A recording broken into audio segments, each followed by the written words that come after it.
이상적인 공동체라고 하는 제목으로 함께 말씀의 은혜를 나누어 보려고 합니다. 오늘 여러분들에게 광고 드렸던 것처럼 다니엘 기도회가 내일부터 시작이 됩니다.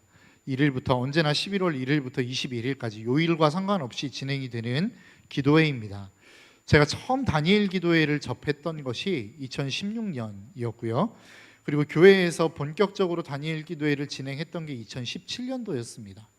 그러니까 제가 11월 이때가 되면 항상 저는 다니엘 기도회를 기다리고 또 사모하게 되어지는 것 같습니다.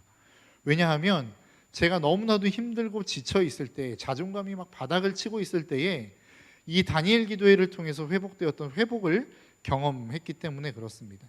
그러니까 그 하나님의 은혜를 경험하고 회복을 경험하다 보니까 이 기도회가 항상 기다려지고 또 기다려지게 되는 것 같습니다. 제가 다니엘 기도회를 이렇게 참여하고 또 은혜를 받으면서 생각해 봤습니다. 도대체 다니엘 기도회는 뭐가 다를까? 다른 기도회, 다른 집회, 그것과 무슨 차이가 있을까? 현장에서 드리는 것도 아니죠. 영상으로 드리는 이 기도회가 어떻게 이렇게 강력할 수 있을까라고 하는 고민을 하다가 제 스스로 내린 결론 중에 하나가 무엇이냐면 이게 간증이기 때문에 그렇구나라고 하는 생각을 하게 되었습니다. 여러분, 설교라고 하는 것들은 어떻죠? 설교는 어떻게 보면 이론입니다.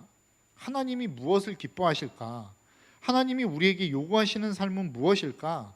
하나님의 백성으로서는 어떤 삶을 살아가야 되나라고 하는 이론을 배우는 것이 설교라고 한다면 간증은 실제입니다.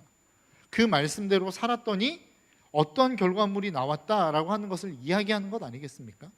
그러니까 어떠한 이론들을 막 아무리 듣고 배운다 할지라도 이것이 삶의 적용이 일어나지 않으면 사실 이거는 어떻게 보면 지식에 머물러 있을 경우가 다 참 많다는 거죠. 그런데 간증이라는 건 어떻습니까? 내가 실질적으로 그 말씀대로 살아보고 순종해보고 얻어진 결과물을 그것을 가지고 이야기하는 것, 이것이 간증이기 때문에 훨씬 더 힘이 있는 것 같습니다. 사실 우리는 이론이 필요합니다. 이론을 배우는 것이 중요합니다. 왜냐하면 이론을 바탕으로 적용을 하는 것이기 때문에 그렇습니다. 그런데 여러분 한번 생각해 보실까요? 설교했을 때 설교의 주제를 한 단어로 이야기하자면 몇 가지가 나올 수 있을까요?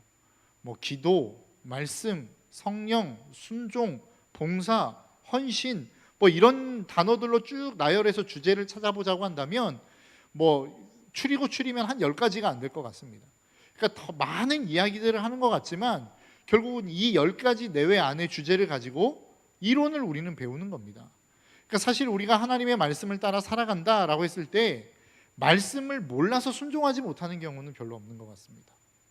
그러니까 이론은 어떻게 보면은 알고 있는 거죠. 근데 그 알고 있는 이론을 우리의 실생활 속에서 어떻게 적용할 것이냐, 이것을 듣는 게 간증 아니겠습니까? 그러니까 사실 간증 역시도 이것을 주제로 이야기하자면 하나님의 말씀에 대한 순종의 결과물이라고 하는 한 단어, 한 문장으로 딱 요약할 수 있겠지만 사실 순종하는 삶의 자리와 환경과 상황이 다 다르지 않습니까? 그러니까 하나님께서 역사하시는 방식 역시도 다 다를 수밖에 없죠. 그러니까 같은 주제를 다룬다 할지라도 간증이라고 하는 것은 우리에게 새롭게 다가올 수밖에 없습니다. 그것이 간증의 힘입니다.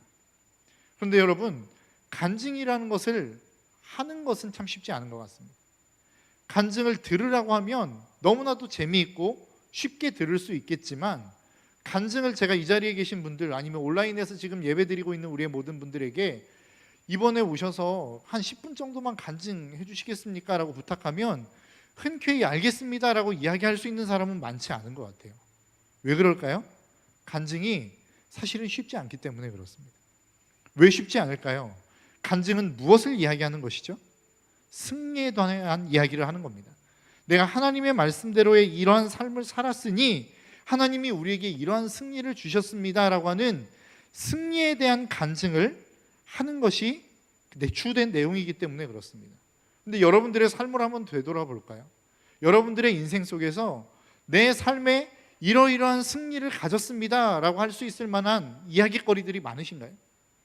물론 그런 이야기들이 있을 수 있습니다. 그런데 많은 사람들, 많은 경우에 우리가 은혜를 받기도 하고 체험을 하기도 합니다.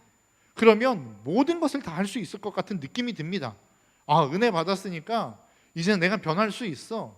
나는 할 수 있어, 말씀대로 살 수 있어 라고 하는 자신감을 가지고 가죠.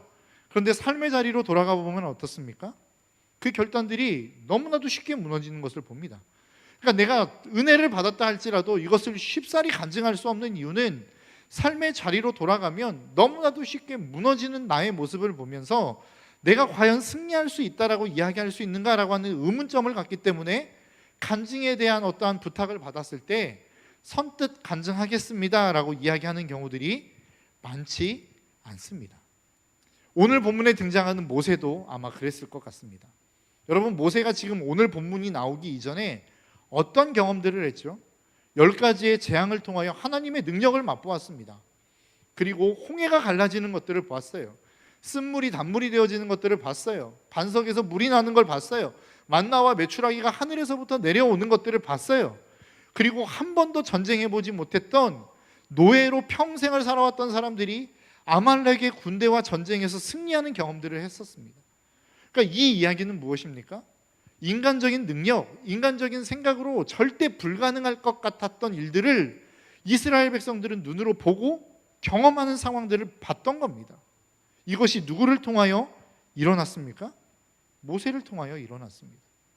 여러분, 이러한 놀라운 승리, 이러한 엄청난 기적들을 맛보았을 때에 우리가 기대하고 꿈꾸는 인생들이 어떤 인생입니까? 하나님을 뜨겁게 찬양하고 뜨겁게 기도하고 열정적으로 막 전도하고 믿음대로 말씀을 읽으며 살아가는 삶들을 우리는 기대하지 않습니까? 그런데 오늘 본문은 뭐라고 이야기하죠? 모세는 그러한 삶을 살지 못했다는 겁니다. 오늘 본문 13절의 말씀이 이렇습니다. 이튿날 모세는 백성의 송사를 다루려고 자리에 앉고 백성은 아침부터 저녁까지 모세 곁에 서 있었다. 여러분, 이야기가 지금 뭘 얘기하죠? 엄청난 사람들을 끌고 왔어요. 엄청난 기적을 통하여 끌고 왔어요. 그리고 하나님의 놀라운 기적들을 맛보고 자리에 딱 정착해서 잡았는데 지금 했던 일들이 무엇입니까? 수많은 사람들이 모세에게 몰려오는 거예요. 모세는 그들을 재판해주고 몰려온 사람들은 그들을 기다리는 이 일들을 계속하고 있었다는 겁니다. 그러니까 그들이 기대했던 찬양, 하나님의 임재, 하나님을 경험하는 이런 모습들은 온데간데 없고 지금 눈앞에 놓여있는 일들을 처리하는 데만 급급한 상황을 지금 맞이하고 있다는 겁니다.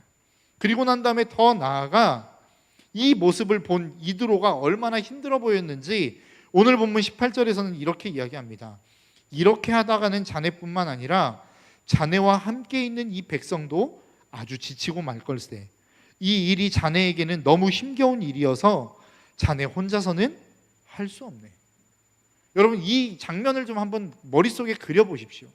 아무것도 없는 광야 허허 벌판에 이스라엘 백성들이 200만이 넘는 사람들이 지금 장막을 치고 모여 있는 겁니다. 그리고 가축과 막 떼들은 막 울고 있겠죠. 근데 모세가 있는 장소가 있을 거예요. 그 장소로 많은 사람들이 몰려옵니다. 모세는 앉아서 하루 종일 재판한답시고 사람들의 이야기를 듣고 있어요. 그런데 여러분, 200만이라고 하는 사람들의 인생 가운데 얼마나 많은 분쟁들이 있었겠습니까? 그러니까 몰려오는 사람들이 한두 사람이 아니었을 거라는 거죠. 엄청난 줄이 쭉 늘어서 있었을 거라는 겁니다. 제가 아직도 서울에 와서 적응하지 못하는 게 두 가지가 있는데, 하나는 첫 번째는 뭐냐면 차 밀리는 것. 이게 정말로 적응이 안 되더라고요. 막 엄청난 줄이 서 있는데도 다들 그냥 꿋꿋하게 이렇게 기다리는 걸 보면서 아, 이렇게 사는구나, 뭐 이런 생각이 듭니다. 또 한 가지는 뭐 맛집이나 명소에 가면 줄을 서서 기다리는 게 제가 아직까지 좀 적응이 안 돼요. 저는 이렇게 맛집 갔는데도 불구하고 줄이 많이 서 있으면 딴 집 가서 먹거든요. 줄 없는데. 그런데 이것들을 보면서 아, 내가 인내력이 좀 부족하구나. 내가 이 지금 모세의 재판 시대에 살았으면 나는 재판 못 받고 끝났겠다, 뭐 이런 생각을 조금 하긴 합니다. 그러니까 이 백성들이 얼마나 힘이 들었겠습니까? 재판을 기다리는 사람도 힘들었을 거예요. 그런데 더 문제는 무엇입니까? 아무것도 하고 있지 않는 더 많은 무리의 사람들입니다. 여러분, 광야에서 할 게 뭐가 있을까요? 광야에서 그들은 뭘 하고 있었을까요? 오늘날처럼 뭔 대중매체가 있었던 것도 아니고 그들에게 무슨 책이 있어서 읽을 거리가 있었던 것도 아니에요. 스마트폰이 있어서 뭘 재미나게 볼 수 있었던 때도 아니고 심지어는 뭐 라디오가 있어서 뭔가를 들을 수 있는 상황도 아니었어요. 무료하게 그냥 시간을 흘려보낼 수밖에 없는 상황들을 이스라엘 백성들은 맞이하고 있었다라는 겁니다. 그러니까 그 상황들을 보면서 여러분, 이스라엘 백성들은 무기력함을 느낄 수 있었을 것 같아요. 그런데 사실 오늘을 살아가고 있는 우리의 모습이 이 둘 중에 하나입니다. 모세와 모세의 재판을 기다리는 사람이든지 아니면 아무 할 일 없어서 무료하게 시간을 보내는 사람, 이 둘 중에 한 가지로 우리는 이 땅을 살아가는 경우들이 참 많다는 거예요. 여러분, 직장인들을 한번 생각해 볼까요? 여러분들이 이 자리에 와서 은혜를 받거나 아니면 여러분들이 좋아하는 찬양팀의 그 찬양을 들으면서 은혜를 받죠. 아니면 좋아하는 목사님의 온라인 설교를 들으면서 은혜를 받으실 겁니다. 그 은혜를 받고 나면 엄청난 놀라운 변화들이 일어나요. 뭔가 자신감이 생깁니다. 다 해낼 수 있을 것 같아요. 그런데 여러분들의 직장으로 딱 돌아가 보면 어떻습니까? 여러분 앞에 있는 업무를 처리하기에 급급하지 않습니까? 바쁘지 않습니까? 하나님은 머릿속에 있지도 않아요. 이 일을 처리해야 된다라고 하는 스트레스만 있습니다. 직장인만 그렇습니까? 학생들은 어때요? 여러분들이 해야 되는 학업이 여러분들의 머릿속에 눈앞에 있습니다. 학업의 현장으로 돌아가면 강의를 듣고 그 수업의 진도를 따라가는 것에 급급합니다. 말씀을 읽어야지, 기도해야지 수없이 결단하지만 결국 수많이 쏟아지는 과제 앞에 이 모든 기본적인 신앙은 다 사라지고 말아버려요. 이것이 우리의 현실입니다. 이런 사람만 그렇습니까? 시간이 많은 사람은 또 그러면 정말로 신앙생활을 열심히 할까요? 그렇지 않죠. 시간이 많다고 신앙생활을 열심히 하는 건 아니잖아요. 여러분들이 대학교 다니거나 아니면 방학 동안에 다 경험해봐서 알지 않습니까? 시간이 많으면 나는 기도도 하고 말씀도 읽고 할 거야. 그랬는데 막상 이제 방학이 끝나기 일주일이 돼서야 내가 아무것도 안 하고 그냥 이 한 달, 두 달을 보냈구나, 이런 생각을 하지 않습니까? 사실 오늘 본문에 등장하고 있는 모세나 재판을 기다리고 있는 이스라엘 백성들, 아니면 수많은 시간들이 그들 앞에 주어져서 너무나도 무료하게 시간을 보내는 이스라엘 백성들의 모습이 우리들의 모습이라고요. 이러한 모습들을 우리는 이 땅 가운데서 경험하며 살아간다는 것입니다. 그런데 어떻게 보면 이러한 모습이 우리의 인생 가운데 너무나도 자연스러울 수밖에 없는 모습이라는 것입니다. 근데 여러분 한번 생각해 보십시오. 이러한 일들이 계속되면 우리의 마음 가운데 어떤 생각이 듭니까? 패배감이 들죠. 실패감이 듭니다.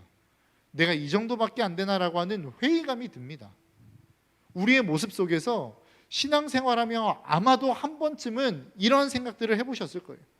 내가 이렇게 은혜를 많이 받았는데 이 은혜가 이것밖에 안 간다고? 내가 이렇게 하나님을 경험한 은혜가 크고 기쁨이 넘쳤는데 이 기쁨을 유지하는 게 이거밖에 안 된다고 하는 이 엄청난 좌절감과 여러분들의 연약함을 경험해 보셨을 거라고 저는 생각합니다. 사실 이것을 경험해 보지 않은 사람은 비정상이에요. 모두가 다 이러한 연약함, 이러한 좌절감, 이러한 어떤 패배감들을 다 경험해 봤을 거라는 거예요. 왜 그렇습니까? 그게 당연한 것이기 때문에 그렇습니다. 우리 인간이 가지는 어떻게 보면 우리 인생에 있어서의 한계이기 때문에 그렇습니다. 여러분 한번 생각해 보십시오. 제가 고등학교 다닐 때만 해도 등급제가 아니었어요. 점수로 시험의 성적을 먹였습니다. 그러니까 시험을 딱 보고 나면 이게 맞았냐 틀렸냐를 쭉 채점해보고 몇 개 틀렸는지가 나와요. 점수가 몇 점인지가 나와요. 그런데 여러분 시험을 보고 난 다음에 여러분 주변에 있는 사람들 가운데 나 이 문제 틀렸어, 아쉬워, 이렇게 아쉬워하는 사람은 어떤 사람이죠? 정말 공부를 잘하는 사람입니다. 그러니까 내가 몇 문제 틀렸는지도 계산 안 해보는 사람은 사실 공부를 못하는 사람일 가능성이 높아요. 왜냐하면 제가 그랬거든요. 그러니까 저는 시험을 보면 그걸로 끝이에요. 시험을 맞춰보고 이런 거 없어요.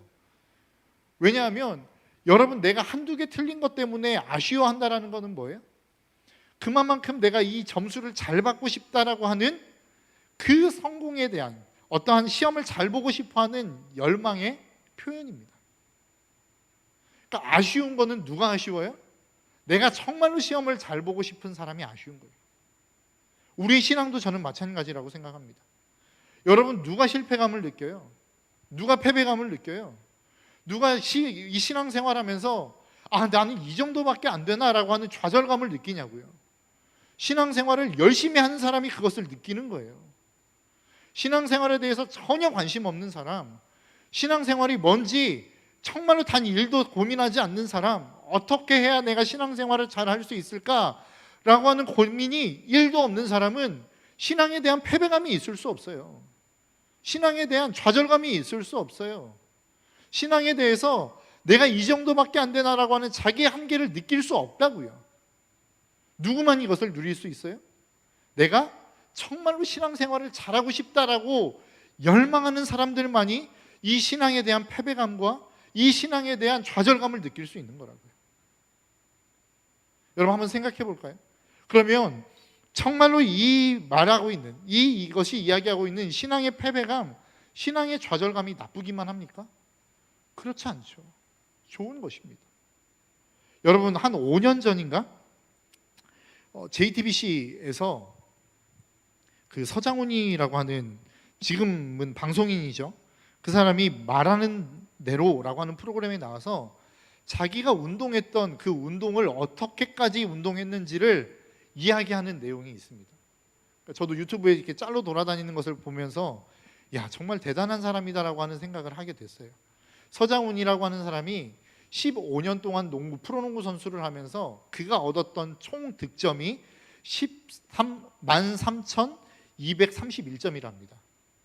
이것을 경기 수로 계산을 하면 한 경기당 평균적으로 20점 이상을 넣어야만 얻을 수 있는 점수래요. 그러니까 대단한 거죠. 한 사람이 한 경기에서 매번 경기에 나아갈 때마다 20점 이상을 득점한다는 것은 농구를 좀 해본 사람은 이거는 거의 불가능에 가까운 겁니다. 그런데 그렇게 했다는 거예요. 그러면서 내가 이렇게 할 수 있었던 것은 자기가 목표를 세웠기 때문이라고 이야기합니다. 자기가 농구하면서 목표를 가졌던 목표는 단 하나밖에 없었대요. 내가 이 분야에서 최고가 될 건데 누군가 겨루어 그냥 우열을 가리기 힘들 정도의 1위가 아니라 압도적인 1위를 하는 사람이 되고 싶다라고 하는 목표를 가졌다는 거예요. 그 뒤로부터 그가 했던 일이 무엇인지 아십니까? 집안을 청소하기 시작했대요. 이렇게라도 해야만 자기가 경기에서 이길 것 같아서. 그리고 경기에 나아가서 자기가 그 경기를 뛰었는데 그 경기에서 지잖아요? 그럼 유니폼을 벗어서 버려버렸대요. 다시는 그 진 경기를 뛴 유니폼을 입지 않았대요. 자유투를 연습한다고 합니다. 한 번 튀기고 자유투를 던져요. 한 번 튀기고 자유투를 던져요. 들어가지 않을 때까지 자유투를 던진답니다. 그리고 난 다음에 한 번 튀겼는데 안 들어간 때가 생겼어요. 그럼 두 번 튀기고 다시 자유투를 던지기 시작해요. 또 안 들어갈 때까지 던진대요. 그리고 경기에 이기기 위해서 이긴 경기 그날에 일어났던 시간, 그때 밥 먹었던 시간, 그때 씻었던 시간에 맞춰서 똑같은 생활 패턴으로 생활을 했답니다. 이유는 단 하나밖에 없었대요. 이기고 싶어서. 그런데 그 서장훈이 이야기하는 이야기가 더 충격적인 이야기가 있습니다. 뭐냐면 그토록 자기가 농구 경기를 하면서 수훈 선수가 되기도 하고 최고의 MVP를 수없이 많이 받았는데 자기는 자기 경기에 대해서 만족한 적이 단 한 번도 없었대요. 왜 그럴까요? 승리에 대한 열망이 이 만족하지 못하는 마음을 만들어내는 것입니다. 저는 우리의 신앙도 마찬가지라고 생각합니다. 왜 우리의 신앙에 좌절이 와요? 왜 우리의 신앙에 있어서의 패배감이 와요? 나는 왜 이 정도밖에 안 되나라고 하는 한계를 내가 왜 느낍니까? 그것은 다른 말로 표현하자면 내가 하나님을 간절히 바라보고자 하는 마음이 있기 때문에 그렇습니다. 여러분 부흥의 때를 생각해 보십시오. 18세기 영국을 휩쓸었던 엄청난 부흥의 운동들이 있지 않았습니까? 그 부흥의 운동이 일어날 수 있었던 이유를 수많은 성경학자들은 뭐라고 꼽냐면 옥스퍼드에서 기도했던 7명의 사람이 있었기 때문이라고 이야기해요. 그런데 옥스퍼드에서 기도했던 7명의 사람이 왜 기도했을까요? 그들의 마음 가운데 철저한 하나님의 부재가 있었기 때문에 기도하지 않았을까요? 여러분 꼭 기억하십시오. 하나님의 부흥은 항상 언제 오냐? 하나님의 부재가 강력하게 느껴질 때 언제나 늘 부흥의 때가 옵니다. 야, 진짜 하나님이 우리 가운데 역사하시는 거예요? 하나님이 우리와 함께 하시는 게 맞아? 하나님이 진짜 살아계시는 게 맞아라고 하는 이 철저한 하나님의 부재 속에 하나님의 부흥은 언제나 늘 임했다고요. 왜요? 그러한 하나님의 철저한 부재를 느낄 수 있다는 것은 뭐예요? 다른 말로 표현하면 하나님에 대한 강력한 임재의 소망이 있다는 것을 의미하는 거예요. 여러분들의 인생 가운데 하나님의 부재가 느껴지십니까? 내가 진짜 하나님과 동행하고 싶은데 어떻게 동행해야 될지를 모르는 이 막막함 속에 있는 분들이 계십니까? 내가 정말로 그 하나님을 만나고 싶은데 만날 수 없어 그토록 몸부림치는 몸부림이 여러분 가운데 있어요? 그러면 여러분들의 부흥의 때는 얼마 남지 않은 거예요. 그런데 내가 하나님이 느껴지지 않음에도 불구하고 아무렇지 않게 살아가요. 그냥 마냥 기뻐요. 하나님과 상관없이 내 삶은 괜찮아요. 그러면 그 인생에는 부흥이 임하기 어렵습니다. 왜요? 하나님의 부흥은 언제나 늘 하나님의 부흥을 사모하고 기다리고 바라보는 사람들에게 임하기 때문에 그렇습니다. 오늘 본문에 이야기하고 있는 모세, 그 모세가 인생 가운데 그가 하나님의 부르심을 받고 이스라엘 백성들을 인도해내고 그리고 그가 죽기까지 하나님과의 관계에 있어서 가장 암흑기를 표현할 수 있다고 한다면 바로 오늘의 본문의 때일 것입니다. 재판하느라 하나님을 생각할 수 있는 시간이 없었어요. 수많은 몰려오는 사람들을 바라보느라 그 인생 속에서 하나님을 찾을 수 있는 시간이 없었다고요. 세상은 바쁘면 성공했다고 이야기하죠. 세상은 바쁘면 좋은 거라고 이야기해요. 그러나 성경은 한 번도 그렇게 이야기한 적이 없습니다. 성경은 언제나 늘 우리에게 도전하는 게 무엇입니까? 하나님과 관계할 수 있는, 하나님과 1대1로 만날 수 있는 시간을 확보하라는 거예요. 여러분들의 인생 가운데 그 시간이 있으십니까? 이 시간이 없으면 반드시 찾아오는 게 있는데 하나님의 부재에 대한 열망이에요. 갈망이에요. 하나님의 임재에 대한 갈망이라고. 하나님이 없는 것에 대한 좌절감과 근심과 걱정과 아픔이 임할 수밖에 없는 거라고요. 여러분들에게 이 마음이 있기를 주님의 이름으로 축복합니다. 어떤 공동체가 좋은 공동체입니까? 너무나도 당연한 이 사실을 마음 놓고 이야기할 수 있는 공동체가 좋은 공동체. 여러분들의 소그룹 가운데 여러분들 이야기할 거리가 없죠. 왜 없어요? 승리한 이야기만 하고 싶으니까 이야기거리가 없는 거예요. 여러분들이 소그룹 모임하면서 일주일을 살아가면서 늘 승리하는 삶만 살아가십니까? 여러분들의 인생은 언제나 늘 괜찮으십니까? 여러분들의 신앙은 언제나 늘 승리 일변도로 달려가고 계십니까? 그렇지 않죠. 우리의 인생에는 늘 패배가 있어요. 실패가 있어요. 그런데 우리는 그것을 감추고 싶다고요. 지난주 토요일이죠. 우리 임원들 모임하는데 제가 그런 얘기를 했어요. 나 게임 장기 깐 거 어제 또 지웠어. 그랬더니 한 청년이 저에게 그런 얘기를 하더라고요. 맨날 언제 깔았는지는 모르겠는데 지운 얘기만 한다고. 왜 그럴까요? 사람은 자기가 실패한 얘기를 하고 싶어 하지 않아요. 왜요? 실패한 얘기하면 다른 사람들이 나를 정말로 패배한 인생으로 바라볼 것 같은 걱정이 있기 때문에 그렇습니다. 그래서 우리는 실패한 얘기를 하지 않아요. 그런데 우리가 늘 실패하지 않고 성공하기만 합니까? 아니죠. 사실은 패배하고 실패하는 경우가 훨씬 더 많아요. 이것을 자유롭게 이야기할 수 있고 이것을 너무나도 자연스럽게 이야기할 수 있는 공동체가 좋은 공동체라고요.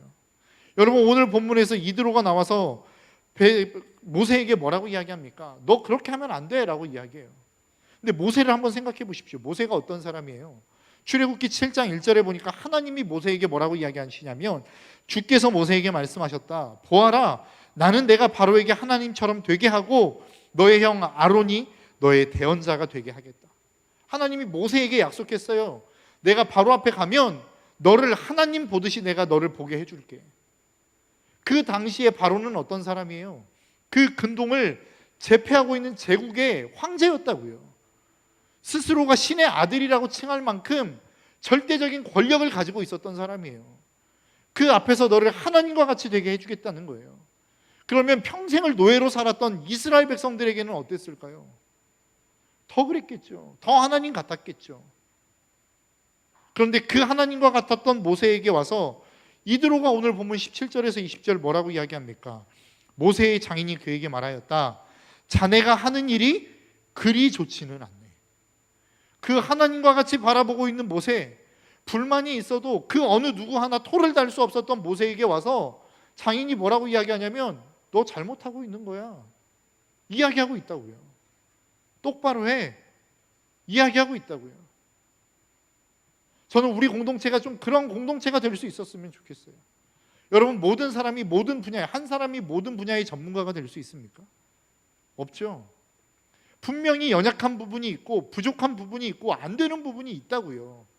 그런데 그것을 보완해낼 수 있는 사람들을 하나님은 항상 공동체 안에 두셨어요. 그럼 그것이 보이면 어떻게 해야 돼요? 이야기를 해야죠. 이렇게 하는 방법이 더 좋을 것 같습니다. 야, 똑바로 해. 다 망하고 싶어? 이렇게 하지 말고 예의를 갖춰서 여러분들이 할 수 있는 만한, 그리고 더 좋은 방향으로 나아갈 수 있는 것들을 건의할 수 있어야죠. 그것을 또 수용할 수 있어야죠. 이것이 정말 건강한 공동체입니다. 누구라도 연약함을 인정해 줄 수 있는 공동체, 그리고 누구라도 좋은 방법이 있다면, 하나님을 더 잘 섬길 수 있는 방법이 있다면, 누구라도 더 공동체를 아름답게 세워갈 수 있는 방법이 있다면 수용할 수 있는 공동체가 이상적이고 건강한 공동체 아니겠습니까?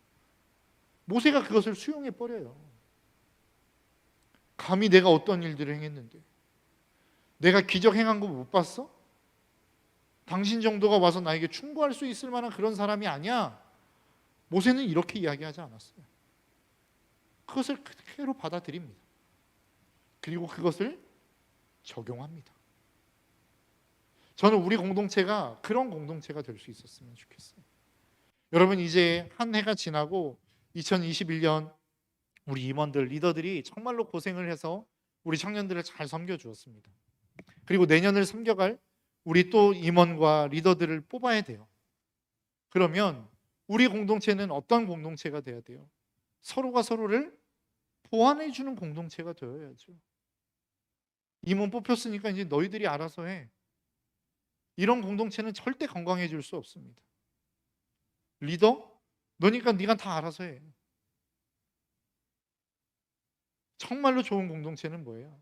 내가 알고 있는 범위 안에서 공동체를 세울 수 있는 좋은 방안들을 지속적으로 이야기하고 건의하고 또 더 좋게 갈 수 있는 방법이 무엇일지를 함께 모색할 수 있는 공동체가 이상적인 공동체요, 건강한 공동체인 거예요. 여러분, 저는 내년 한 해 우리 공동체가 그런 공동체가 될 수 있었으면 좋겠습니다. 회장과 부회장 후보가 추천이 되었어요. 그리고 그 안에서 누군가는 회장이 되고 부회장이 될 겁니다. 그리고 그 임원들과 저와 또 다른 임원들을 뽑겠죠. 또 그리고 그 임원들을 통해서 리더들이 세워질 겁니다. 그러면 그냥 셀 원들로 남아있는 사람들도 있을 것이고, 셀 리더로 섬기는 사람도 있을 것이고, 임원으로 섬기는 사람들이 있을 거예요. 이 공동체가 다 한마음 한뜻으로 움직여야 된다고요. 네가 임원이니까 너희들이 다 알아서 해. 너 리더잖아. 그러니까 네가 알아서 해. 이런 공동체는 미래가 없어요. 톡에 올리고 공지를 하면 공감해주고 함께 참여해주고, 이래야 정말로 건강한 공동체를 만들어갈 수 있지 않겠습니까? 여러분들이 여러분들의 자리에서 무슨 자리에 서든, 그것이 임원이든 리더든 아니면 셀원이든 내가 어느 자리에 있든 이 공동체를 세우기 위해서 내가 할 수 있는 일이 무엇일지를 여러분 고민하시기를 바랍니다. 공동체는 한 사람에 의해서 만들어지는 게 아니에요. 모세 한 사람이 이 모든 재판, 그리고 200만이 넘는 사람들을 혼자 통솔하려고 하니까 어떻게 됐어요? 그 스스로도 혼자 무너져 버리고 하나님도 잃어버리고 공동체도 갈 길을 잃어버린 거라고요. 여러분들이 함께 협력하고 함께 이 일에 동참하고 어떠한 방안들을 내놓을 때에 함께 합력하여 선을 이루어가기 시작할 때에 우리 공동체는 정말 이상적이고 건강한 공동체가 될 수 있는 것입니다. 여러분, 2022년을 준비하며 나아가는 우리 공동체 안에 여러분 이 일들을 위해서 함께 기도해 주십시오. 그리고 여러분 스스로도 우리 공동체를 위해서 무엇을 할 수 있을지를 고민해 주시기를 바라요. 그리고 고민했다면 그것을 반드시 실행에 옮길 수 있는 우리 공동체가 될 수 있었으면 좋겠습니다. 우리가 이렇게 나아가면 하나님이 저와 여러분들을 통하여 우리 공동체 안에 놀라운 일들을 행해 가실 겁니다. 저는 이것들을 2022년 안에 함께 여러분과 나누고 기도하고 싶습니다. 그리고 여러분들도 함께 이 일들을 공유하시고 이 비전을 공유하시고 함께 해주셨으면 좋겠어요. 그래서 2022년 안에 하나님이 어떤 사람들을 세우고 또 어떤 일들을 계획해 가시고 어떠한 변수들을 우리 안에 만들어 가실지는 잘 모르겠지만 저는 기대가 됩니다. 하나님이 하나님의 일들을 해 가실 거라는 것을. 비록 나 스스로는 연약해서 수시때때로 연약함을 느끼고 부족함을 느끼고 실패감을 느끼고 좌절감을 느끼지만 그럼에도 불구하고 하나님이 임재하셔서 이 모든 것들을 통치하시고 다스리실 그날을 저는 기대합니다. 여러분들도 함께 이 일들을 기대하시고 동참해 주셨으면 좋겠습니다. 이 시간 우리 함께 좀 찬양하며 나아갔으면 좋겠어요.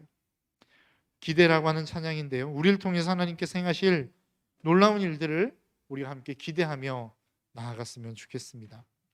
여러분들의 마음 가운데 이 마음을 가지고 함께 찬양하며 나아갔기를 소망합니다.